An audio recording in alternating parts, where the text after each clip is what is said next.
Okay, so we are here today with the brand new 2023 Harley-Davidson Nightster. This is one of the newest additions to the Sportster family, and let's see if it can hold its own.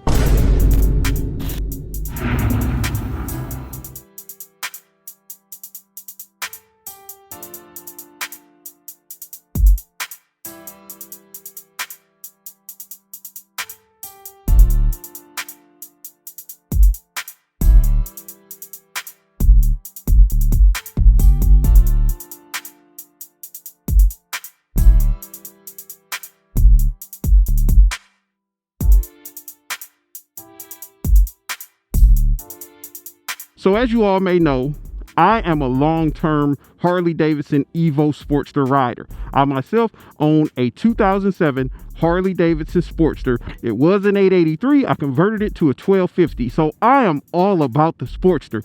And today we're going to find out if this baby can own that name, the Sportster. This is the new Revolution Max motor. It's the 975. It is putting out 70 foot-pounds of torque, 90 horsepower. It has a lean angle of 32. It has the 2-in-1 pipe that it comes with standard.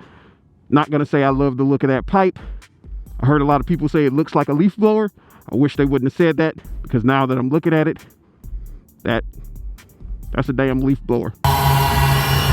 It weighs 481 pounds. It has a 3.1 gallon tank, which is located right here up under the seat, similar to my V Rod. It comes with ABS and traction control with a seat height of 27.1 inches.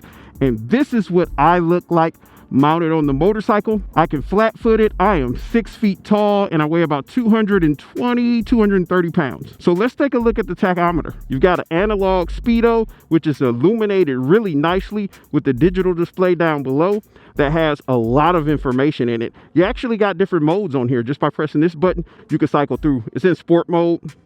You got rain mode. You got road mode.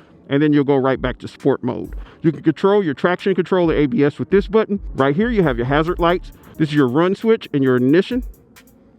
On this side, you have to flash your high beams and to turn your high beams on. You also have a cycle button, which will cycle through the display. You got your horn, and you got both of your blinkers this time, right here on the left, like most metric bikes have. Let's cycle through here and see what we get. So you got your current mileage. You got your trip A, you got your trip B, you got your remaining miles to this tank of gas. I'm pointing at the tank, even though this is actually an air box. The tank is down below the seat. You get your time, which is not set.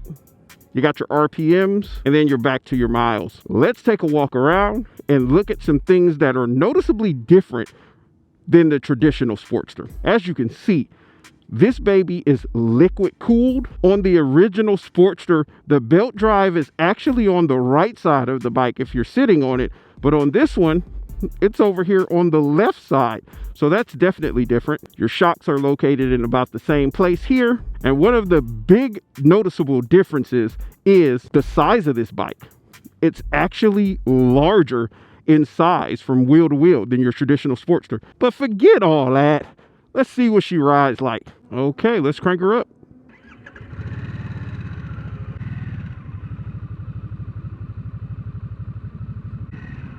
Let's start her off in rain mode.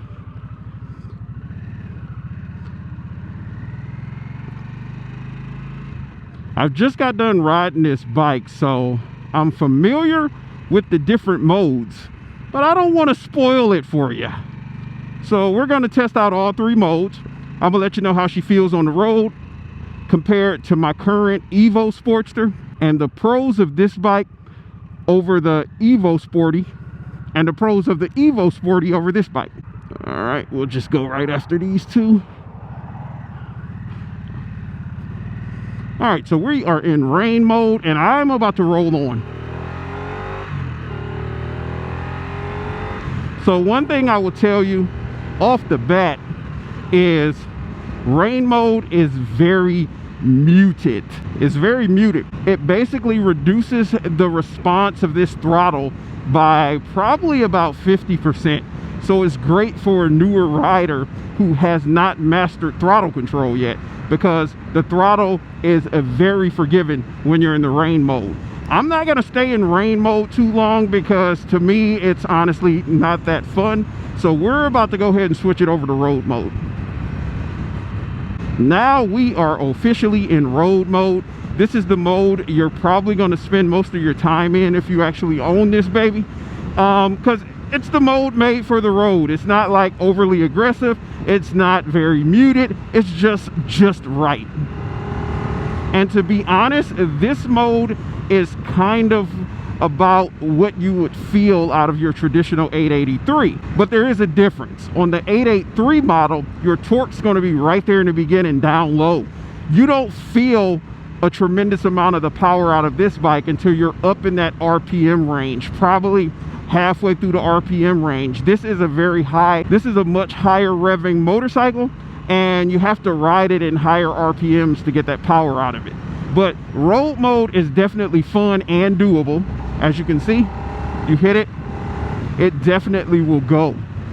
But once we turn this corner, baby, we are going into sport mode.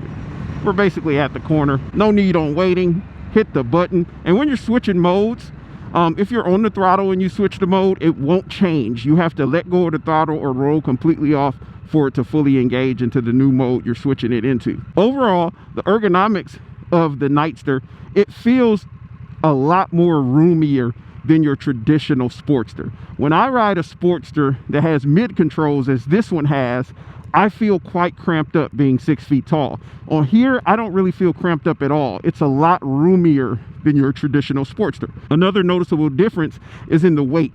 This bike feels a lot lighter and way more nimble than your traditional Sportster. And that's probably because it has a low center of gravity with your tank down low. You got your tank under your seat versus up here, which would put weight up here and you'd feel that weight when moving. But all that's right here is an air box. All of your weight is down below your waist. So therefore, it has a lower center of gravity and it makes it feel a lot lighter, and it kind of balances better in my opinion. I hope these cars don't stay in front of me for too long. I want to have some fun like he's having. Oh, almost missed that light, didn't I? All right, so since there's nothing behind me, I can hang back a little bit and just cruise, so that way I get a chance to open it up at least a little bit. Okay, I guess I'm just gonna have to do it now. We're gonna open it up. We're not gonna go ridiculous, but we're in sport mode and this is what it'll do. Holy sh...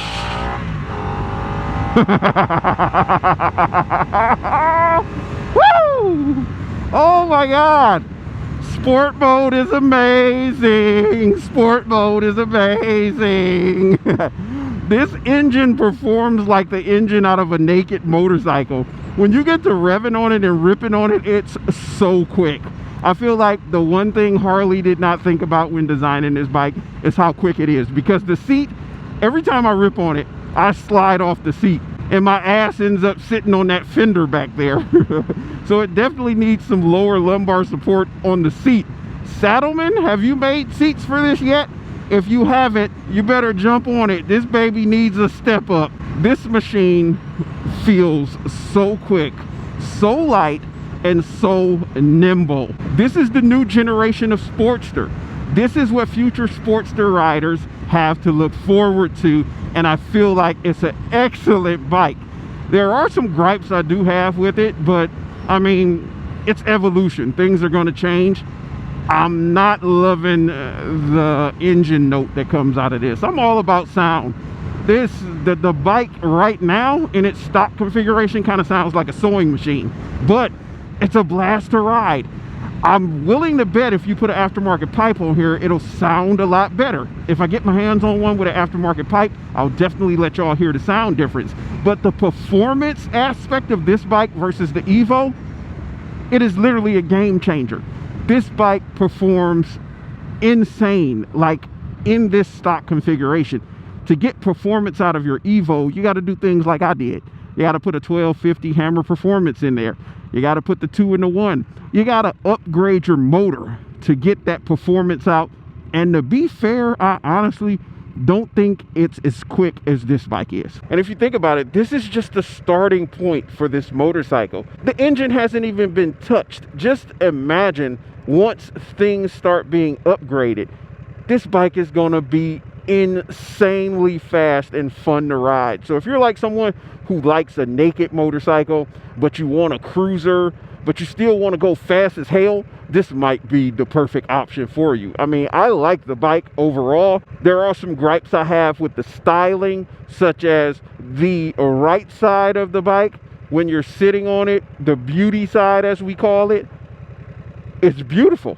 It looks really good. But on the left side, the side when your kickstand is down, it leans towards that way. Whoops, let me go. I feel like it looks unfinished or not even thought about. That's where you got some hoses. It just doesn't look as good as both sides of the Evo. The one side looks beautiful. The other side kind of looks like they didn't really think about finishing it. But I mean, if you really care about the way the engine looks, that may bother you. But most people don't care about the way an engine looks on a motorcycle anyway. Think about it. Naked motorcycles and a lot of other motorcycles, you don't even see the motor. Oh, there we go. There we go. Woo! Oh my God, this bike is a blast. Woo! I wish the Evo Sportster performed like this. I really do. And I wish it was this roomy. I just can't imagine. I can't wait to see what they're going to come out with as far as aftermarket for the new Nightster. Like, I'm hoping the aftermarket community ends up just as big as the Evo Sportster community. Now we're what, 2 years in? They had a 2022 version of this, and now the 2023 has two different models of it. I am really hoping that this bike takes off and it sticks around, because the performance out of it, it's there. Now, we know most Harley riders, you know, they have a serious issue with adopting new technology, new type of motors, new motorcycles, higher revving motorcycles, and especially liquid cooled. Liquid cooled is the devil. But I feel like we've got to advance. We've got to progress.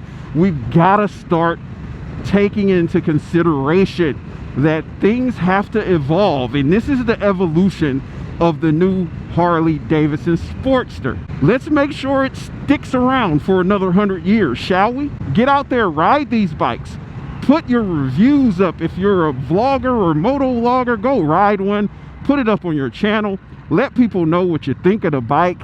I mean, I love the way this bike rides. It rides really good. It's extremely fast. It sounds like a sewing machine. It does have a leaf blower as an exhaust, which is a downside, but the Sportster in general is a bike that's made to modify.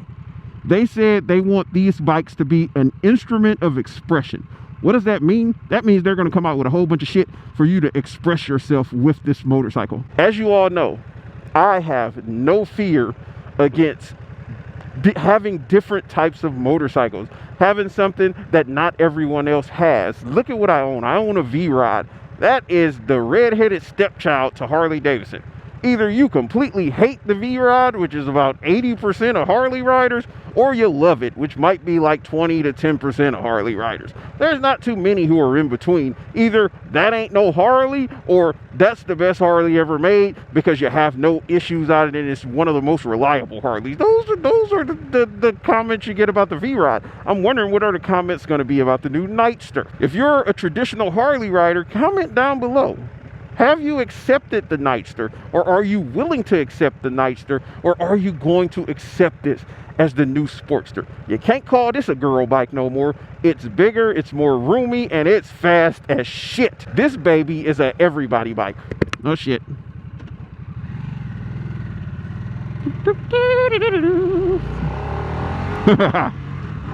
Woo!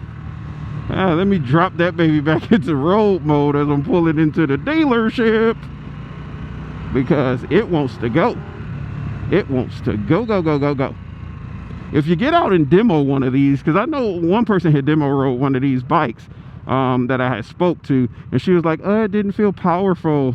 It kind of, I wasn't really liking it. It felt really slow. She probably was stuck in rain mode. Get out of rain mode. Experience road mode. Experience driving a little faster, person. What the hell?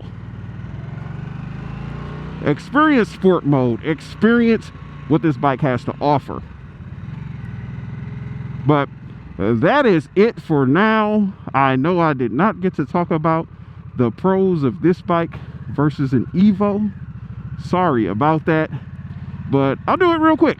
The Evo sounds a lot better, has been around a lot longer, has a lot more aftermarket parts. This bike performs a lot better, has a much better performance, is faster, has 6 gears, but needs an aftermarket community. Subscribe to the channel, like, comment down below. If you aren't subscribed and are subscribing right now, make sure that you hit that bell notification, and I will check you out in a couple days. Deuces. This bike is fast as fuck.